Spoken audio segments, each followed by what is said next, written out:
حسین ستارہ ابو ہریرہ نبی کا پیارا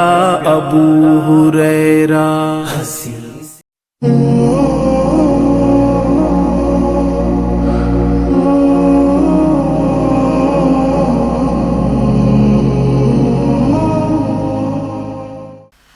بزرگان دین،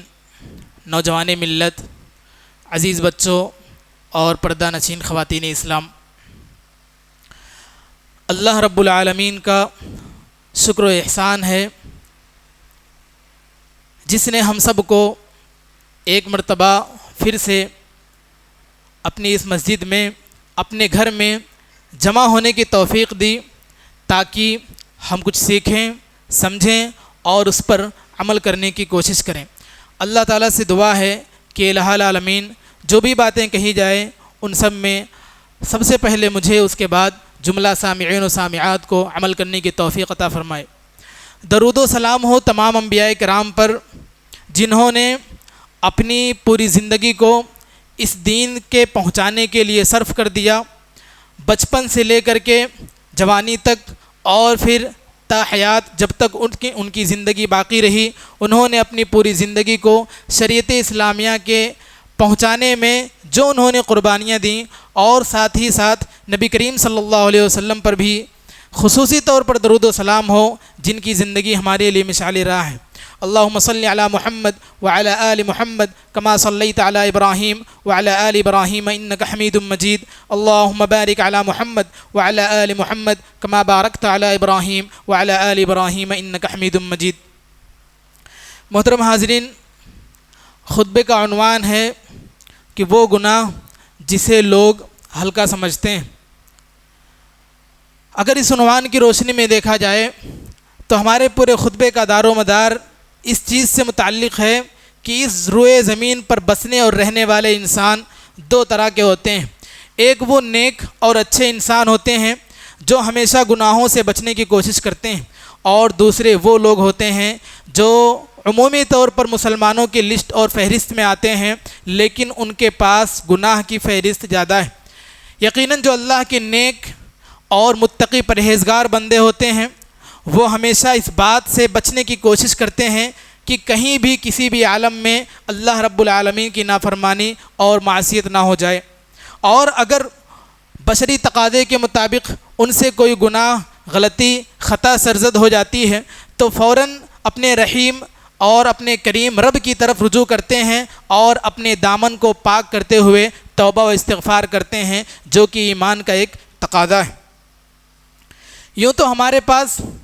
ایسے معمولی گناہ جو ہماری نظر میں معمولی ہیں لیکن شریعت کی نظر میں وہ اتنا بھیانک جرم ہے کہ ہم اگر اسے صغیرہ گناہ تصور کرتے ہیں تو شریعت کی نظر میں وہ کبیرہ گناہ اور بعض مرتبہ حرام گناہ ہوتا ہے۔ تو انہی چند باتوں پر بات کرنے کی کوشش کروں گا کہ وہ گناہ جسے ہم اور آپ ہلکا سمجھتے ہیں وہ کون سے گناہ ہیں۔ یوں تو اس گناہ کی فہرست بہت زیادہ ہے، لیکن میں نے آپ کے سامنے چند ایک ایسے مشہور گناہوں کو رکھنے کی کوشش کی ہے جس سے ہمیں اور آپ کو بچنا نہایت اہم اور ضروری ہے۔ اللہ رب العالمین نے اپنی کتاب میں جن چیزوں کو حلال قرار دیا وہ ہم سب کے لیے حلال ہیں، جن چیزوں کو حرام قرار دیا وہ ہم سب کے لیے حرام ہیں، اس کا ارتکاب کرنا کسی بھی تعلق سے درست نہیں ہے۔ لیکن بعض ایسی چیزیں ہیں جو نہ حلال ہیں نہ حرام ہیں، بلکہ اللہ رب العالمین نے اس میں رخصت دی ہے، اور وہ رخصت کیا ہے کہ اللہ رب العالمین نے اس سلسلے میں کوئی فرمان جاری نہیں کیا، وہ ہمارے لیے اللہ کی طرف سے ایک معافی ہے۔ جیسا کہ ابو درداء رضی اللہ عنہ کی روایت میں ہے کہ ما احل اللہ فی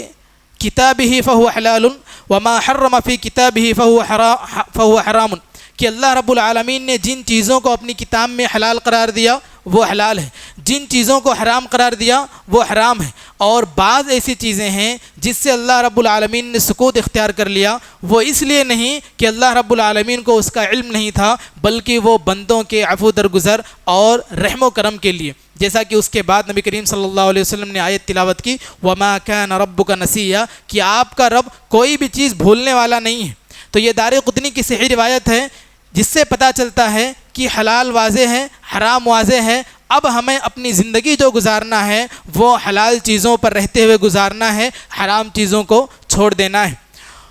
ان گناہوں میں اگر ہم دیکھیں تو بعض مرتبہ جو گناہ ہیں وہ ہم عادت کے طور پر کرتے ہیں،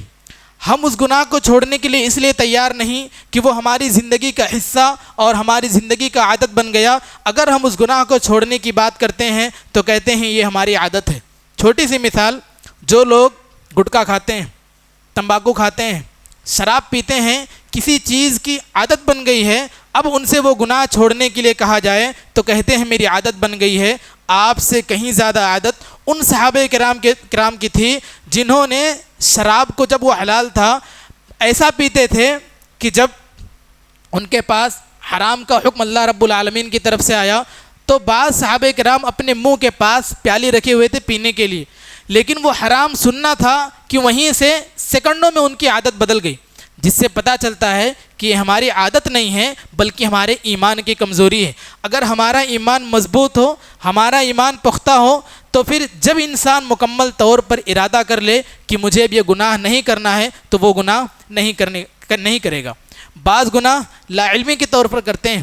جیسے بہت سارے مسلمان اپنے آپ کو مسلمان تو کہتے ہیں لیکن دین کے نام پر بدعات و خرافات کرتے ہیں، اور ان کا وہ ماننا ہے کہ دین کا اصل حصہ یہ ہے جو شخص ان بدعات پر عمل نہ کرے وہ دین سے نعوذ باللہ خارج ہو جاتا ہے۔ تو یہ کیا ہے؟ ایسا گناہ ہے جو لا علمی کے طور پر کیا جا رہا ہے۔ ایسے ہی بعض گناہ ہوتے ہیں جو انسان مجبوری کے طور پر کرتا ہے، جس کا ذکر انشاءاللہ آئے گا۔ وہ یہ کہتا ہے اگر میں یہ کام نہیں کروں گا تو میرا پیٹ نہیں چلے گا، میرا گھر نہیں چلے گا، اور میرے خاندان کے لوگ بغیر اس حرام کام کے نہیں چل سکیں گے۔ اور کچھ ایسا بھی ہوتا ہے کہ انسان اپنے آپ میں اپنی ناک کو اونچا کرنے کے لیے، اپنے مقام کو اونچا کرنے کے لیے، اپنے خاندان اور اپنی شہرت کے لیے بھی گناہ کرتا ہے، اور وہ گناہ کا ارتکاب اس لیے کرتا ہے کہ میں فلاں شخص کی نظر میں یا فلاں لوگوں کی نظر میں اپنا مقام نیچے نہ کر لوں۔ اور ان گناہوں میں جو سب سے پہلے میں نے جس گناہ کا ذکر کیا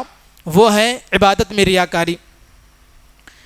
بنیادی طور پر اللہ رب العالمین کے پاس کوئی بھی نیک عمل قبول ہونے کے لیے 2 شرطوں کا پایا جانا لازم اور ضروری ہے۔ اس میں سے پہلی شرط یہی ہے کہ وہ خالص اللہ رب العالمین کے لیے ہو، جیسے کہ اللہ رب العالمین نے سورہ بینہ کی آیت نمبر 5 میں ارشاد فرمایا وَمَا أُمِرُوا إِلَّا لِيَعْبُدُوا اللَّهَ مُخْلِصِينَ لَهُ الدِّينَ، اور انہیں اس بات کا حکم دیا گیا ہے کہ وہ اللہ رب العالمین کی عبادت کریں اس کے لیے دین کو خالص کرتے ہوئے۔ یعنی دین کا کوئی بھی مسئلہ آئے، کوئی بھی عبادت آئے، اگر ایک انسان انجام دینے جا رہا ہے تو اس میں صرف اور صرف اللہ رب العالمین کی رضا ہونی چاہیے۔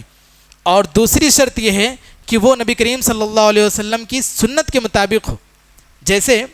بعض لوگ جو جشن عید میلاد النبی مناتے ہیں جو حال ہی میں ہمارے پاس گزرا، ان کا ماننا یہ ہے کہ وہ نبی کریم صلی اللہ علیہ وسلم کی سنت ہے،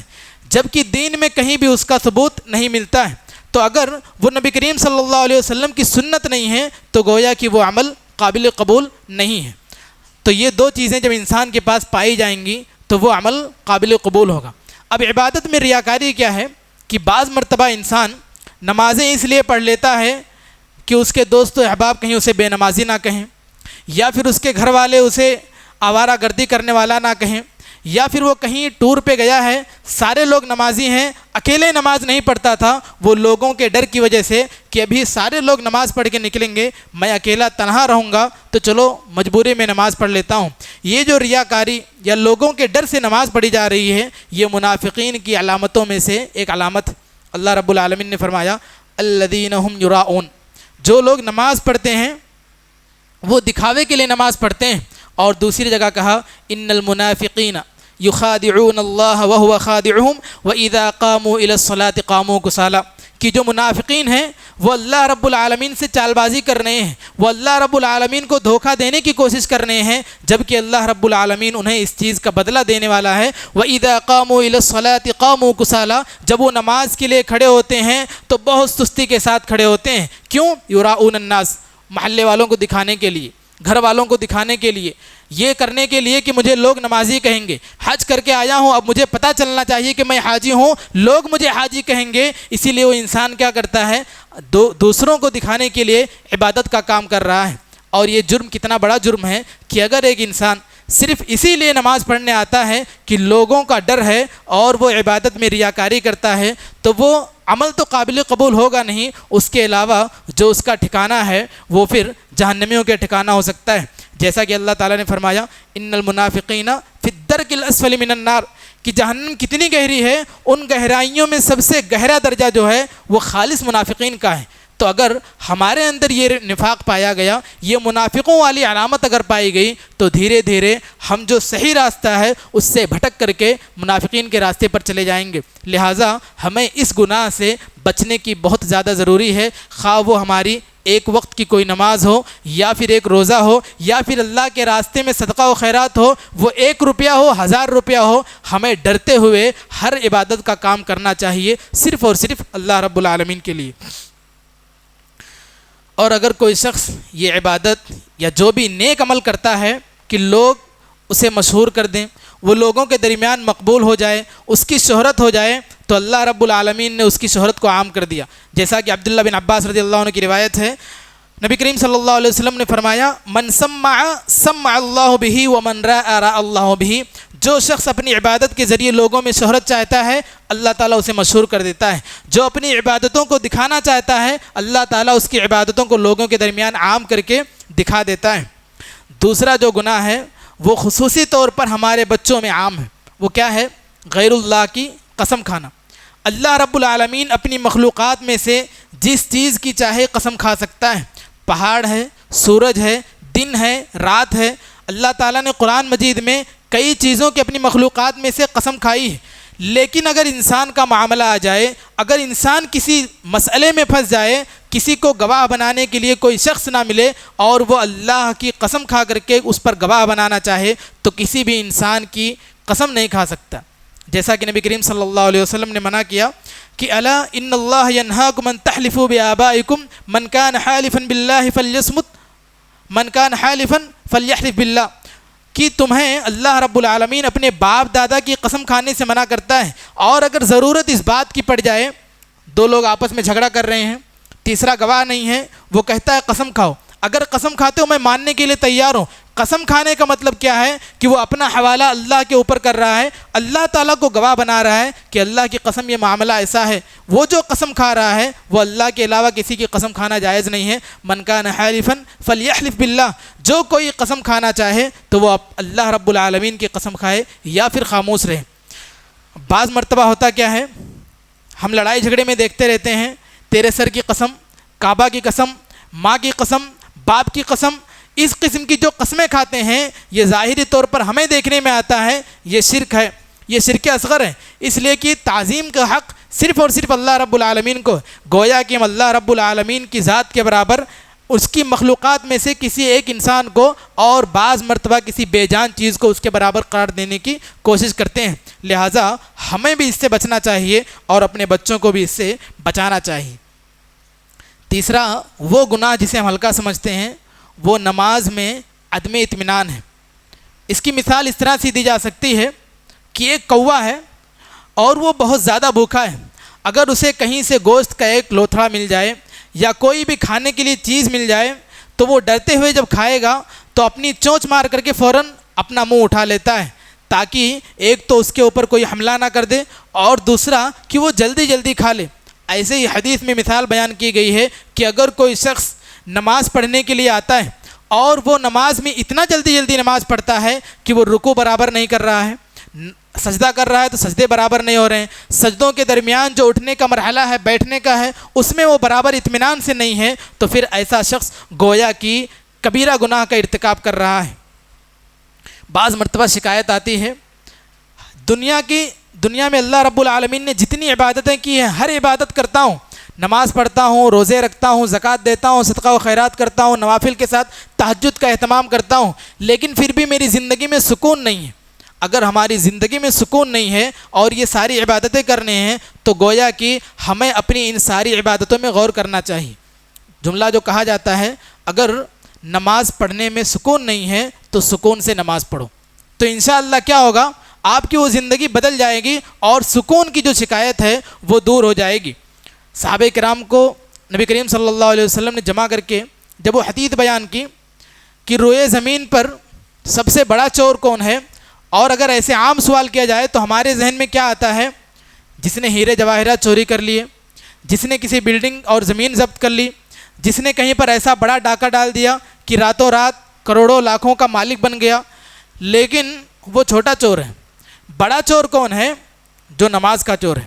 صحابہ کرام نے تعجب کیا کہ اللہ کے رسول، ایک شخص گھر سے وضو کر کے آتا ہے، نیک نیتی کے ساتھ آتا ہے، اچھے لباس میں آتا ہے، نیت ہے نماز پڑھنے کی، اور وہ اللہ کی عبادت کرنے جا رہا ہے، کیسے ہو سکتا ہے کہ ایک انسان نماز پڑھنے آئے اور نماز میں جو وہ کام کرے وہ سب سے بڑی چوری مانی جائے؟ صحابہ کرام کے اس تعجب کے بعد جب انہوں نے سوال کیا وَكَيْفَ يَسْرِقُ مِنْ صَلَاتِهِ، کہ اللہ کے رسول اپنی نماز سے کیسے چوری کر سکتا ہے؟ وہ نماز پڑھ رہا ہے۔ نبی کریم صلی اللہ علیہ وسلم نے فرمایا لا يتم رکوعها ولا سجودها، جب وہ اپنے رکوع کو مکمل نہیں کرتا ہے، جب وہ اپنے سجدے کو مکمل نہیں کرتا ہے، تو گویا کہ وہ نماز کا جو حق ہے وہ چھین کر کے وہ اپنے آپ میں چوری کر رہا ہے۔ اور یہ روئے زمین کا ایک بہت بڑا چوری ہے، جسے بعض مساجد میں عمومی طور پر اور کچھ مساجد میں خصوصی طور پر دیکھنے میں آتا ہے۔ رکوع کے بعد اٹھتے ہیں، ابھی ان کا سر برابر نہیں ہوا ہے، پیٹھ برابر نہیں ہوئی ہے، فوراً سجدے میں چلے جاتے ہیں۔ سجدے سے اٹھتے ہیں، ابھی بہت سارے لوگ سجدے میں ہیں، جب تک کچھ لوگ مکمل سجدے سے ابھی اٹھ رہے ہیں، دوبارہ سجدے کے لیے اللہ اکبر تکبیر کہہ دی جاتی ہے۔ ایک روایت ہے لا تجزئ صلاة الرجل حتى يقيم ظهره في الركوع والسجود، کہ رکوع اور سجدے میں جو پیٹھ ہے، جو انسان کا جسم ہے، ہر اعضاء اگر اس کے برابر جگہ پر نہیں آتا ہے تو اس کی نماز مکمل نہیں ہوگی۔ اب اگر ہم رکوع سے اٹھنے کے بعد فوراً سجدے میں جائیں گے تو ہماری پیٹھ برابر نہیں ہوئی، سجدے سے دو سجدے کے درمیان جو ہم بیٹھتے ہیں اگر اس میں اطمینان نہیں ہے تو گویا وہ جو جلدی جلدی پڑھنے والی نماز ہے وہ ہم کہیں نہ کہیں گناہ، اور وہ بڑا گناہ بلکہ بعض مرتبہ حرام کام کرنے کے ارتکاب میں آتے ہیں۔ لہٰذا اگر ہم سے کبھی نماز فوت ہو جائے تو جو اس کا حق ہے ہم وہ حق دے کر کے نماز پڑھنے کی کوشش کریں، بلکہ پوری کوشش یہی کرنی چاہیے کہ ہم اپنی نماز کو جماعت کے ساتھ پڑھیں۔ ایسے ہی چوتھا گناہ یہ ہے نامحرم عورتوں سے تنہائی میں ملنا یا ان سے ہاتھ ملانا یا پھر ان کے ساتھ سرگوشی کرنا۔ اگر اس مسئلے کو دیکھا جائے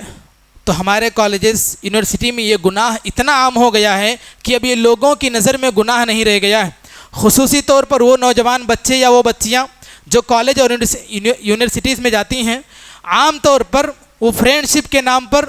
وہیں سے ان کی دوستی شروع ہوتی ہے، اور پھر وہ دوستی آگے جا کر کے ایک انسان کی ہوس کا شکار ہو جاتی ہیں، اور پھر شیطان جس چیز کا ارادہ ان دونوں کے ساتھ کر لیتا ہے وہ ان سے کروا کے چھوڑتا ہے، اور پھر جب وہ دونوں زنا کر لیتے ہیں یا زنا کے قریب چلے جاتے ہیں پھر آپس میں ان کے پاس کوئی اور راستہ نہیں ہوتا ہے۔ اسی لیے اللہ رب العالمین نے فرمایا یا ایھا الذین آمنوا لا تتبعوا خطوات الشیطان، کہ اے ایمان والو تم شیطان کے راستے کی پیروی نہ کرو۔ شیطان کا کام کیا ہے کہ وہ لوگوں کو برائی پر ابھارتا ہے، وہ کبھی بھی بھلائی کا حکم دیتا نہیں ہے، اور خصوصی طور پر اگر وہ ایک مرد ایک عورت، ایک لڑکا ایک لڑکی کو تنہائی میں پا گیا تو پھر ان سے وہ جو جرم اور جو ارتکاب کروانا ہے وہ پھر بہت زیادہ کوشش کرتا ہے اور ان دونوں کے درمیان زنا جیسا قبیح گناہ کروا دیتا ہے۔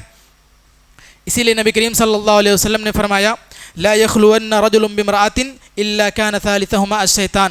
کہ ایک مرد ایک عورت، ایک لڑکا اور ایک لڑکی آپس میں دونوں اکیلے کہیں پر بھی نہ ملیں، الا کان ثالثہما الشیطان، اس لیے کہ ان دونوں کا جو تیسرا ہوتا ہے وہ شیطان ہوتا ہے، اور شیطان انسان کی رگ رگ میں خون کے ساتھ دوڑ رہا ہے۔ وہ عورت کو الگ طریقے سے بھڑکائے گا، مرد کو الگ طریقے سے بھڑکائے گا، اور دونوں دھیرے دھیرے گناہ میں ملوث ہو جائیں گے، اور جب گناہ میں ملوث ہو جائیں گے اور زنا کا ارتکاب کرنے لگیں گے تو پھر ان کے درمیان سے ایمان نکل جائے گا، اور اگر اسی حالت میں اللہ نہ کرے کسی کی وفات ہو گئی تو گویا کہ اس کا ایمان نکلنے کی وجہ سے وہ بے ایمان کی حالت میں دنیا سے رخصت ہو کر چلا جائے گا۔ لہٰذا نامحرم عورتوں سے ہمیں خود بھی بچنا ہے، اپنے بچوں کو بھی بچانا ہے، اور جو ہمارے معاشرے میں یہ چیزیں عام ہوتی چلی جا رہی ہیں ان چیزوں سے ہمیں دوسروں کو روکنے کی مکمل کوشش کرنا ہے۔ ایسے ہی پانچواں گناہ جو ہے نامحرم عورت کا تنہائی میں سفر کرنا۔ ابھی چند دنوں پہلے یہ قانون پاس کر دیا گیا کہ اگر ایک ساتھ کئی عورتیں مل کر کے حج کرنے جانا چاہتی ہیں تو وہ سارے کے سارے لوگ حج کرنے جا سکتی ہیں۔ یہ قانون پاس ہو گیا، اور اس سال بہت ساری عورتوں نے حج کیا، لیکن اگر شریعت کی نظر سے دیکھا جائے، حدیث کے مطابق دیکھا جائے تو کہیں بھی یہ چیز درست نہیں ہے، کیونکہ محرم کے لیے پہلی شرط جو ایک لگائی جاتی ہے، انسان گرچہ عاقل ہو، بالغ ہو، بہت زیادہ متقی پرہیزگار ہو، لیکن شرط میں ہے کہ وہ مرد ہو، یعنی کہ محرم بننے کے لیے مرد ہونا شرط ہے۔ اگر وہ ایک عورت کے ساتھ نہیں پایا جاتا ہے، اس کا بھائی ہے، اس کا باپ ہے، یا پھر اس کا کوئی بھی ایسا حقیقی رشتہ دار جو محرم بن سکتا ہے، اگر وہ شخص نہیں ہے تو وہ عورت تنہا سفر نہیں کر سکتی ہے، اور نبی کریم صلی اللہ علیہ وسلم نے اس چیز سے منع فرما دیا ہے، لا تسافر المرأۃ الا مع ذی محرم، کہ کوئی بھی عورت سفر نہ کرے الا یہ کہ اس کے ساتھ کوئی محرم ہو، بغیر محرم کے کسی بھی عورت کے لیے تنہا سفر کرنا جائز نہیں ہے۔ چھٹا گناہ جو ایک بھیانک گناہ ہے، جو ہمارے درمیان آئے دن عام سے عام تر ہوتا چلا جا رہا ہے، وہ ہے فحاشی کا عام ہونا۔ عبداللہ بن عمر رضی اللہ عنہ بیان کرتے ہیں کہ نبی کریم صلی اللہ علیہ وسلم نے فرمایا، ثلاثۃ حرم اللہ علیہم الجنہ، مدمن الخمر والعاق والدیوث الذی یقر فی اہل الخبث۔ اگر اس روایت کو دیکھا جائے تو نبی کریم صلی اللہ علیہ وسلم کے فرمان کے مطابق 3 ایسے لوگوں کا ذکر ہے جن کے اوپر اللہ رب العالمین نے جنت کو حرام قرار دیا ہے، اور ان میں پہلا شخص وہ ہے جو عادت کی بات کرتے ہیں، شراب پینا میری عادت ہو گئی ہے، گناہ کرنا میری عادت ہو گئی ہے، اور میں اس چیز کو نہیں چھوڑ سکتا ہوں، میں اسے چھوڑتا ہوں بیمار ہو جاتا ہوں، اس قسم کی جو بھی شکایتیں کرتے ہیں وہ مدمن الخمر، کہ ایک ایسا شخص جو شراب کا عادی بن گیا ہے اور وہ اس بات کی شکایت کرتا ہے کہ میں شراب کو نہیں چھوڑ سکتا ہوں، تو ایسے شخص کے لیے اللہ رب العالمین نے جنت کو حرام قرار دیا ہے۔ دوسرا والعاق لوالدین، کہ والدین کی نافرمانی کرنے والا، والدین خواہ ہمیں کوئی بھی حکم دیں، اگر وہ شریعت کی مخالفت نہیں ہے تو اس کا کرنا ہمارے لیے واجب اور ضروری ہے۔ جو ہمارے بچے بعض مرتبہ انکار کر دیتے ہیں، والدین کی بات نہیں مانتے ہیں، نافرمانی کرتے ہیں، کہیں نہ کہیں اس میں ان کے گناہوں کا سبب ہم اور آپ بنتے ہیں۔ اگر ہم نے بچپن سے ان کی صحیح تربیت کی ہے، بچپن سے انہیں یہ بات سکھلائی ہے کہ اللہ رب العالمین کے حق کے بعد اس زمین پر سب سے بڑا جس کا حق ہے وہ ہمارے اور آپ کے اپنے والدین ہیں، تو ممکن ہے کہ وہ بچہ کبھی بھی نافرمانی نہ کرے۔ لیکن بچپن سے تربیت کرنے میں اگر کمی رہی، بچپن سے ہم نے بچے کو صحیح راستہ نہیں دکھلایا، بچپن سے اس کو ہم نے صحیح ٹریننگ نہیں دی، تو پھر یہی بچے بڑے ہونے کے بعد ہمارے ہاتھ سے نکل جاتے ہیں اور پھر والدین کی نافرمانی کرتے ہیں۔ اور تیسرا وہ گناہ ہے والدیوث الذی یقر فی اہل الخبث، کہ ایسا شخص جو اپنی آنکھوں سے اپنے گھروں میں برائی کو دیکھتا ہے، اپنی آنکھوں سے اپنے گھروں میں فحاشی کو دیکھتا ہے، اس کے پاس طاقت ہے، اس کے باوجود اگر وہ اپنے گھر والوں کو اس چیز سے نہیں روکتا ہے تو سارے لوگوں کا گناہ اس کے اپنے اوپر آئے گا۔ اور یہ چیز کتنی آسانی سے ہمارے گھروں کے اندر داخل ہو گئی، ہمیں اس کا اندازہ بھی نہیں ہوا۔ T V, serial, mobile, social media, یہ کتنا عام سے عام تر ہوتا جا رہا ہے۔ ایک گھر میں ایک سادے فون کی بجائے 4 فون ہوتے ہیں، ہر بچے کا، ہر فرد کا اپنا ایک پرسنل فون ہے، وہ اس میں راتوں میں کیا کرتے ہیں، وہ دن بھر کیا کرتے ہیں، کون سے کام اس سے کرتے ہیں، اور پھر ہمارے گھروں میں جو ایک بڑی اسکرین لگا دی گئی ٹی وی کی شکل میں، اس میں کون کون سے گناہ ہوتے ہیں۔ ایک انسان نیک نیتی کے اعتبار سے کہتا ہے کہ میرے گھر والوں کو میں دین سکھانا چاہتا ہوں، میرے گھر والے باہر نہیں جا سکتے ہیں، میں چاہتا ہوں کہ کام کرتے ہوئے ہر روز وہ تھوڑا تھوڑا دین سیکھیں، اس لیے میں نے اپنے گھر میں ٹی وی لگا دیا ہے۔ اس کی نیت تو صحیح تھی، کام بھی انسان نے صحیح کیا تھا، لیکن کیا ضروری ہے کہ جس نیت سے اس انسان نے یہ قدم اٹھایا ہو اس کے پورے گھر والے اسی مطابق اس پر عمل کریں گے؟ بہت ممکن ہے کہ یہ چیز ہمارے پاس عام ہو جائے، اس پر عمل ہو جائے، لیکن اکثر مرتبہ دیکھنے میں آتا ہے کہ ایک انسان دینداری کے نام پر ٹی وی لاتا ہے، دینداری کے نام پر اپنے گھروں میں ٹی وی لگاتا ہے، لیکن جیسے جیسے یا تو اس کی وفات ہو جاتی ہے یا ایام گزرتے رہتے ہیں، اور پھر اس پہ سیریل کے نام پر، کارٹونز کے نام پر، اور دھیرے دھیرے جو گناہ ہوتے ہیں وہ سارے کے سارے گناہ ہمارے گھروں میں عام ہو جاتے ہیں۔ اسی چیز کو نبی کریم صلی اللہ علیہ وسلم نے کہا دیوث،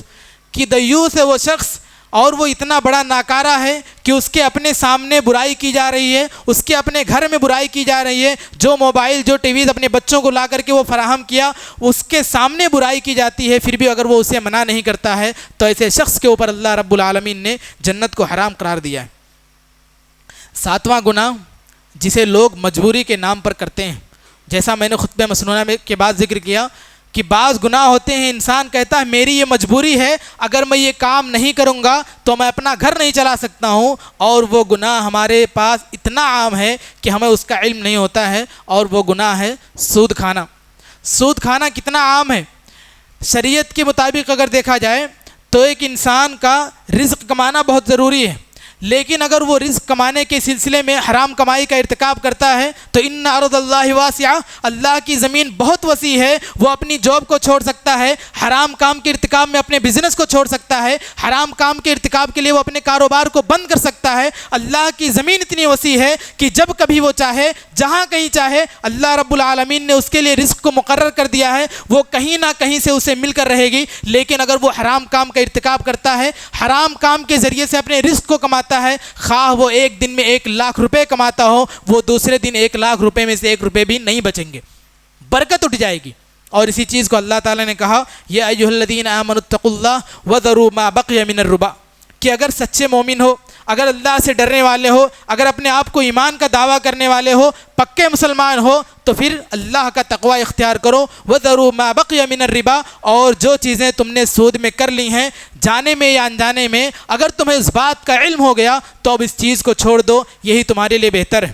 اور اگر ایسا نہیں کرتے ہیں، سود کھانا نہیں چھوڑتے ہیں، مجبوری کا نام بتاتے ہیں، تو پھر اللہ رب العالمین نے جو بات کہی ہے وہ روئے زمین پر ہونے والے کسی بھی گناہ کے سلسلے میں اعلان نہیں ہوا ہے.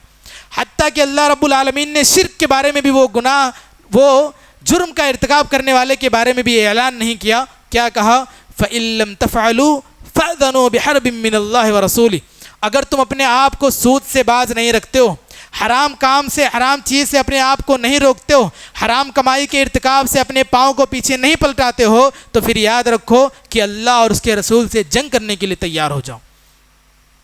یہ کتنی بڑی بات ہے کہ ایک انسان اپنے آپ کو برائی کے کام، حرام کمائی کے ارتکاب سے نہ روک سکے تو اللہ رب العالمین نے اسے جنگ کرنے کا اعلان کر دیا. اس کا مطلب کیا ہے کہ اگر کوئی بھی انسان سود کھانا نہیں چھوڑتا ہے، باوجود اس کے کہ اسے اس بات کا علم ہے، یہی وجہ ہے کہ شریعت اسلامیہ نے بینک میں کام کرنے سے منع کر دیا. ایک انسان بینک میں جاب نہیں کر سکتا ہے اگر وہ شرعی بینک نہ ہو، کیونکہ ہر بینک میں سود کا کاروبار ہوتا ہے. اور جابر رضی اللہ عنہ کی روایت ہے کہ نبی کریم صلی اللہ علیہ وسلم نے ارشاد فرمایا آکل الربا وموکلہ وکاتبہ وشاہدیہ وقالہم سوا. یہ ترمذی کی غالباً روایت ہے. جابر رضی اللہ عنہ فرماتے ہیں کہ نبی کریم صلی اللہ علیہ وسلم نے فرمایا سود کھانے والا یا سود کھلانے والا، یا پھر جو اس شخص پر کتابت کرتا ہے یعنی لکھتا ہے، یا پھر سود کے اوپر گواہی دیتا ہے، سارے کے سارے لوگ برابر ہیں. اب بینک میں جو کام ہوتا ہے، خواہ وہ اکاؤنٹنگ کا کام ہو یا کوئی بھی کام ہو، اس میں اگر سود کا کام ہو رہا ہے تو پھر وہ جاب کرنا ہمارے لیے درست نہیں ہے. اور اس کے ساتھ ساتھ جو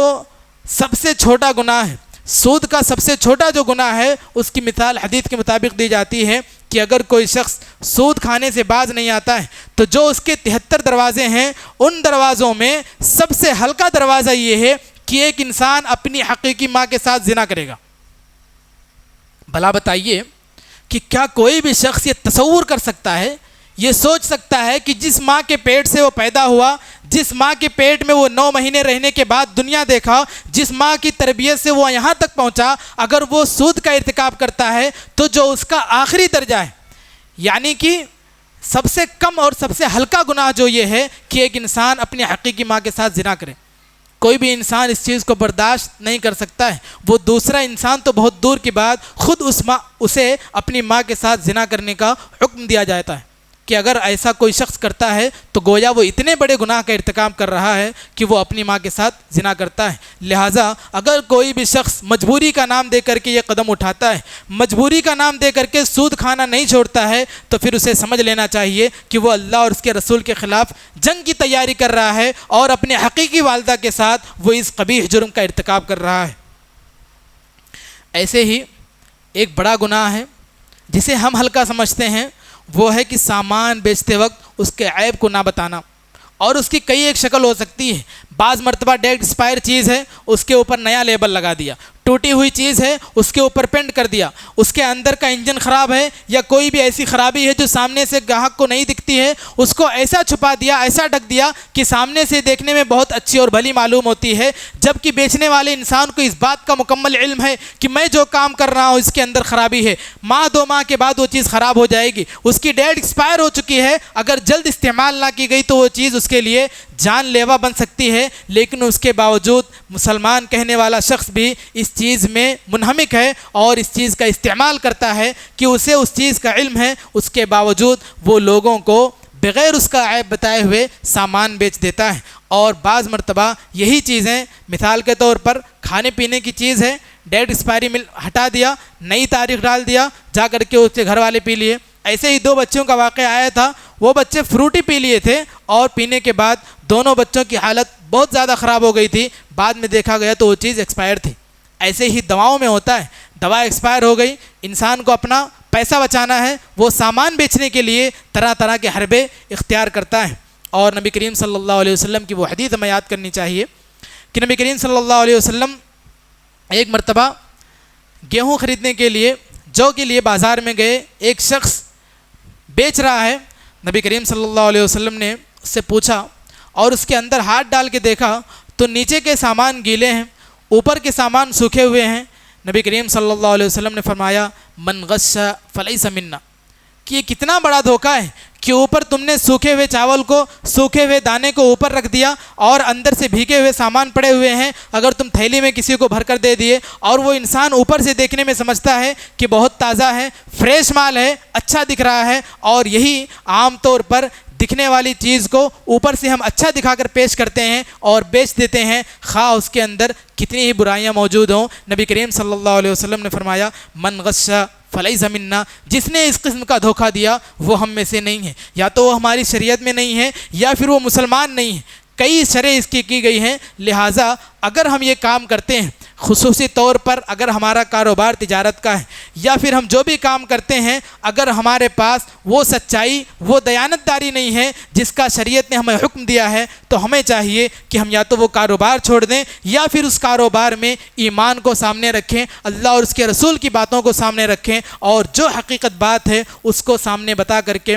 اس میں جو کمی ہے اسے بتا کر کے پیش کریں۔ اور ایسا عام طور پر گاڑیوں میں ہوتا ہے، کیونکہ ہر گاڑی کی پہچان انسان کو نہیں ہوتی، وہ بائک ہو، کار ہو یا کوئی بڑی سے بڑی گاڑی ہو، اس کا انجن ہے یا پھر ایسے اندر کی چیزیں جسے صرف میکینک جانتا ہے، کسی کو اس کا علم نہیں ہوتا، لوگ دھوکہ دیتے ہوئے بیچتے ہیں، عام کرتے ہیں۔ 1 مہینہ 2 مہینے کے بعد وہ انسان جب تک اس کے پاس وہ گاڑی رہتی ہے سال بھر بے فضول پیسہ خرچ کرتا رہتا ہے اور اس کا پیسہ اس خریدی ہوئی چیز سے زیادہ ضائع ہو جاتا ہے۔ لہٰذا اگر ایسا کوئی بھی شخص کرتا ہے تو اسے سمجھ لینا چاہیے کہ ایک چھوٹا موٹا گناہ نہیں بلکہ وہ حرام کمائی کا ارتکاب کر رہا ہے، اور حرام کمائی کے ارتکاب میں اللہ رب العالمین نے کبھی بھی برکت نہیں رکھی ہے۔ وہ خواہ میں نے کہا 1 لاکھ ایک دن کا کمائے تو آنے والے چند لمحوں میں وہ کہاں چلا جائے گا اسے اس بات کا کچھ پتہ نہیں چلے گا، کبھی اللہ تعالیٰ اسے بیماری میں مبتلا کر دے گا، کبھی اس کے مال میں کمی کر دے گا، کبھی اس کے مال کو ضائع و برباد کر دے گا، اور اس قسم کے حادثات رونما ہوتے رہتے ہیں، ہم اپنی آنکھوں سے دیکھتے ہوئے کانوں سے سنتے ہیں۔ لہٰذا اگر ہم ان برائیوں میں سے جو بھی برائی بیان کی گئی کسی بھی برائی کا ارتکاب کرتے ہیں تو ہمیں اس سے توبہ کرنا چاہیے اور دوبارہ کبھی بھی نہ کرنے کا عہد کرتے ہوئے اس پر عمل کرنا چاہیے۔ اللہ رب العالمین سے دعا ہے کہ الہ العالمین کہی گئی ساری باتوں پر سب سے پہلے مجھے، اس کے بعد جملہ سامعین کو عمل کرنے کی توفیق عطا فرمائے، آمین۔ وآخر دعوانا الحمدللہ رب العالمین۔ مزید علماء اور مقررین کے بیانات سننے کے لیے ہمارے YouTube چینل کو سبسکرائب کیجیے۔ جزاک اللہ۔